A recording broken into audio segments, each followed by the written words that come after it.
అందరికీ నమస్కారం అండి. వెల్కమ్ టు అవర్ నింగి నేల యూట్యూబ్ ఛానల్. ఈరోజు మా గార్డెన్‌లో మొక్కలకి అమృతాన్ని తయారు చేస్తున్నానండి. అదేనండి జీవామృతం.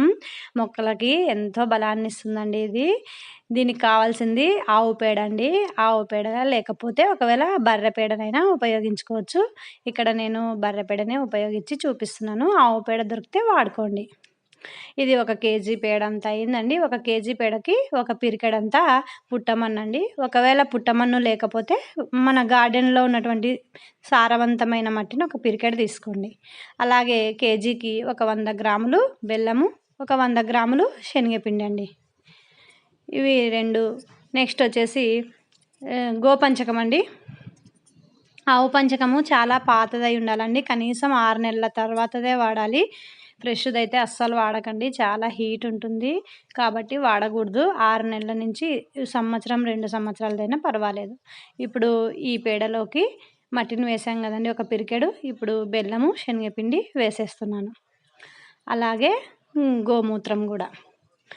గోపంచకం ఒక పావు లీటర్ వేస్తున్నానండి. కొద్దిగా ఎక్కువైనా వేసుకోవచ్చు. కానీ నేను ఒక పావు లీటర్ అయితే వేస్తున్నాను. నెక్స్ట్ వచ్చేసి ఇంకా నీళ్ళండి. నీళ్ళు వచ్చేసి ఈ బకెట్కి 3/4 వరకు వేసుకోండి. ఒక 1/4 ఖాళీగా ఉండేలాగా ఉంచుకోండి. ఎందుకంటే అది మంచిగా ఫర్మెంట్ అవుతుందండి నెక్స్ట్ డేకి. కాబట్టి ఒక పావు వంతు మిలిగించి నీళ్ళు వేసేసేయాలి.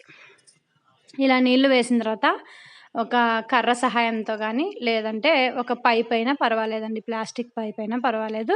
దాంతో ఇప్పుడు మనం వేసిన పదార్థాలన్నీ బాగా కలిసేలాగా క్లాక్ వైజ్ డైరెక్షన్‌లో తిప్పాలండి. రివర్స్‌లో తిప్పకండి. ఎందుకంటే రివర్స్‌లో తిప్పితే అందులో ఉన్న సూక్ష్మజీవులు చనిపోయే ప్రమాదం ఉంది. కాబట్టి బాగా ఇట్లా క్లాక్ వైజ్ డైరెక్షన్‌లోనే ఒక 5 మినిట్స్ కలపండి.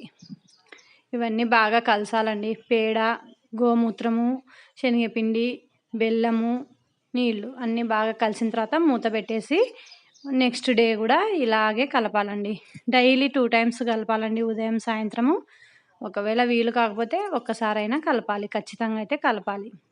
ఇదిగోండి నెక్స్ట్ డేకి మంచిగా ఫర్మెంట్ అయిందండి. బాగా పొంగింది. ఇప్పుడు కూడా ఇలాగే క్లాక్ వైజ్ డైరెక్షన్‌లో కలపాలండి. చూసారా ఎంత మంచిగా తయారైందో.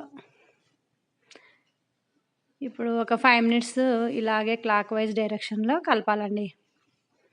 ఇదిగోండి మంచిగా తయారైంది. నురగ కూడా వస్తుంది చూడండి. ఇది చాలా మంచి హెల్తీగా తయారైందండి. ఇలాగే 4 డేస్ చేశాను. ఇప్పుడు 5th డే అండి.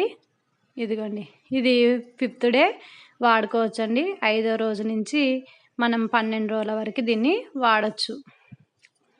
తర్వాత అయితే ఇంకా పనికిరాదని అంటున్నారు. కానీ 12 రోజులు వాడొచ్చు. 5వ రోజు నుంచి స్టార్ట్ చేయాలండి వాడడం. ఇదిగోండి ఎంతో మంచిగా తయారైనటువంటి జీవామృతం అండి. చాలా చిక్కగా ఉంది. ఇలాగే అస్సలు వాడకూడదు. లీటర్‌కి 10 లీటర్ల నీళ్లు కలిపి మొక్కలకు ఇవ్వాలండి.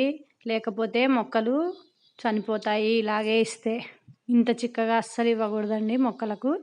ఇదిగోండి 1 లీటర్ అయితే వేసుకున్నాను. ఇది 10 లీటర్ బకెట్ అండి. ఇదిగోండి 10 లీటర్ల బకెటా. దీని నిండగా ఇప్పుడు నేనైతే వాటర్ పడుతున్నాను. ఇదిగోండి వాటర్ వేసేసి మొక్కలకైతే ఇచ్చేస్తానండి.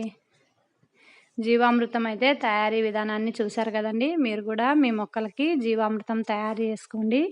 అలాగే తయారు చేసిన వాళ్ళు ఉంటే నాకు కామెంట్ చేయండి. ఇదిగోండి ఇలా పల్సగా తయారు చేసుకోవాలండి. పల్సగా తయారు చేసుకొనే ఇవ్వాలి. లేకపోతే మొక్కలు చనిపోతాయి. ఇదిగోండి ఇప్పుడు నేను మా గార్డెన్‌లో మొక్కలకైతే ఇచ్చేస్తానండి. పెద్ద మొక్కలకి కొంచెం ఎక్కువ, చిన్న మొక్కలకి కొన్ని చూసుకొని తక్కువ వేసుకుంటే సరిపోతుందండి.